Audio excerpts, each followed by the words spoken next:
Today is about nostalgia, about reminiscences, as much as it is about contemporary issues that are challenging us across the world. The old television set, the old programs, thoughts from the past coming and colliding with thoughts from today. So welcome to Arm Wrestling with COVID-19 in London. This is number 32. Many years ago, when I was a toddler, hardly out of diapers, I used to sit next to my grandfather in our sitting room, and we would watch together Star Trek, the original series of Star Trek with Captain Kirk and Mr. Spock and Scotty and all the rest of the crew. I was fascinated by that program.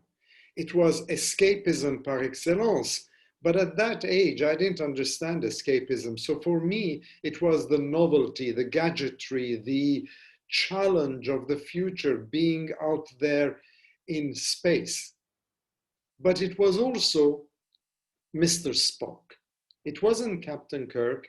It wasn't the engineer. It wasn't any other person in the original crew of Star Trek. It was Mr. Spock who captured my imagination. This man who had such a big brain, whose head ruled his heart, who could manage to go through issues, through challenges, through difficult moments with calmness and without emotion. I fast forward those years with my grandfather. They were memorable and cherished years. And I found myself later in France, where I grew up and went to do my studies and eventually also my DUG before coming to the UK. And there, part of the studies I did, mandatory course, was in philosophy. And we did, I recall, René Descartes. And particularly, I remember, because I worked on it a little bit, his third meditation, the narrative in the first person. And what stuck in my mind at the moment about this is the Cartesian thought, the I think formula. His famous saying, I think, therefore I am. Or when he basically said, another one of his famous thought processes, that he couldn't doubt his existence since he himself was doing the doubting. A recursive thought that basically was part of his thinking. And so this Cartesian thought of the self, in other words, separating the mind from the body as opposed from the other, was something that stuck with me. And I was equally fascinated by those philosophical thoughts. I'm not sure I was good at them, but I liked them.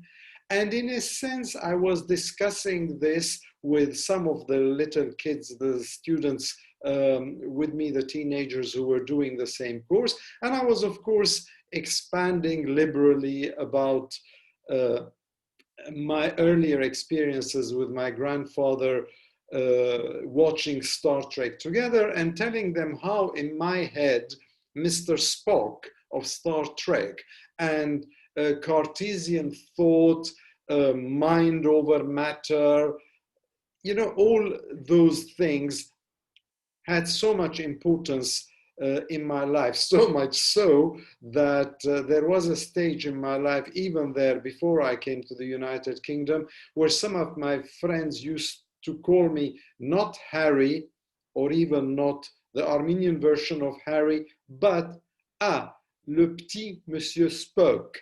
I love it when the French use a foreign or English word in a French accent. And le petit Mr. Spock, or le petit Monsieur Spock, has continued to believe in mind over matter, has continued to believe in that separation, has continued to believe in that sense of cogito ergo sum, and in the sense that the mind prevails. So much so, actually, and I'm sorry if I'm being a little bit crude this morning with my reminiscences, but look, this is a Grundig television set I'm using today to speak with you. So forgive me for that. But at some stage in my life, I used to go out with an Australian partner, and she often used to say, Harry, you intellectualize too much. You even intellectualize lovemaking. Now, I'm not sure how you can do that. I haven't yet discovered the secret for that, but you get my drift. And that has continued over the years until we come fast forward to March 2020 until August 2020 and the COVID-19 pandemic.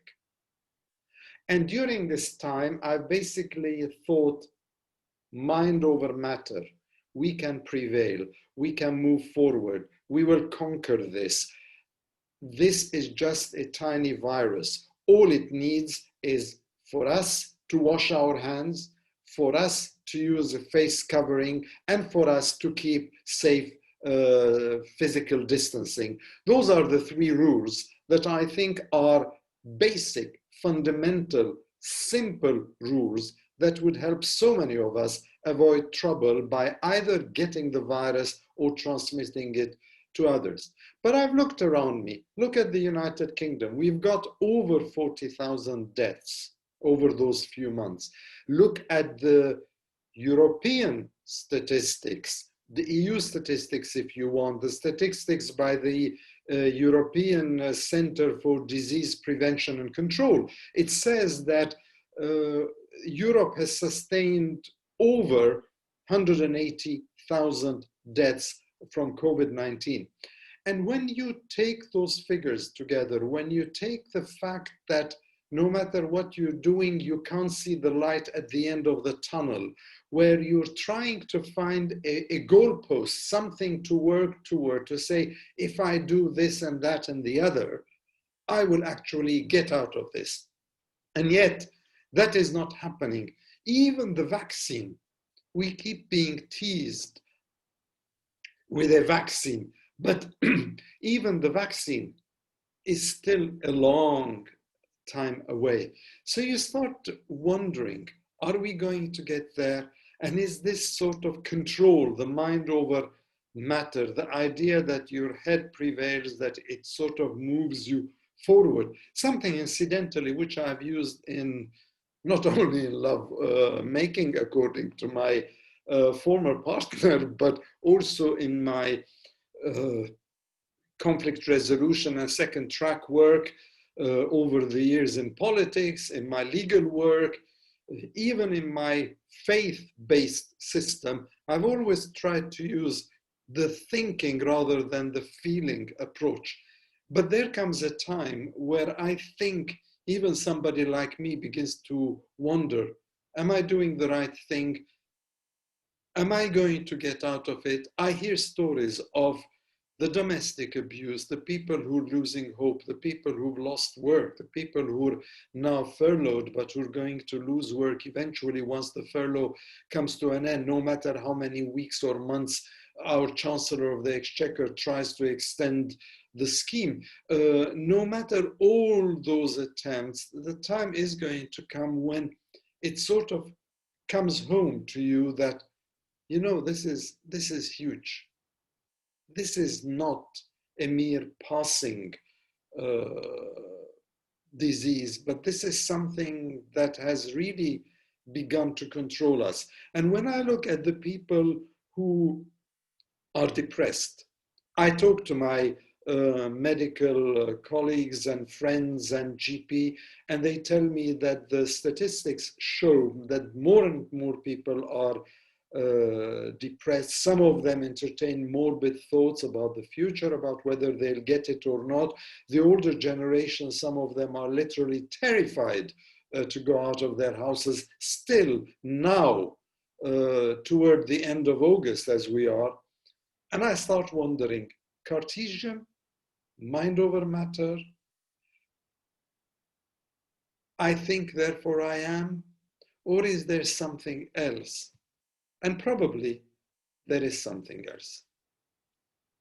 Now, you might wonder, okay, Harry, you rambled on, you spoke about this, that, and the other, you reminisced about your grandfather and Star Trek, then about your studies in France, etc. Then you brought it forward to COVID-19. What is the point of this episode number 32 of YouTube? The point is simple. First, there is no point, in that I just wanted to communicate with you. I just wanted to share a thought with you. Isn't that what social platforms are all about? It doesn't have to be all planned. You see, I'm drifting away from Cartesian philosophy.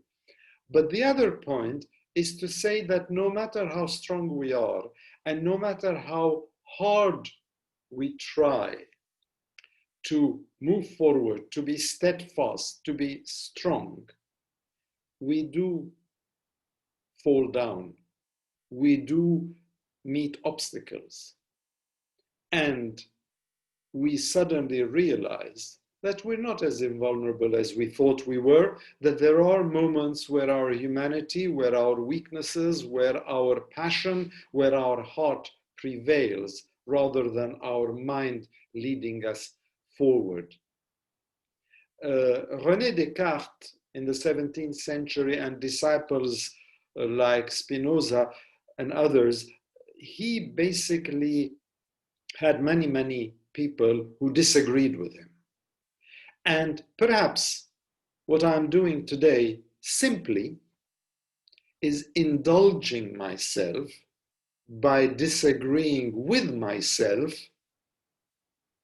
in front of you on social media. So all I would say, be strong.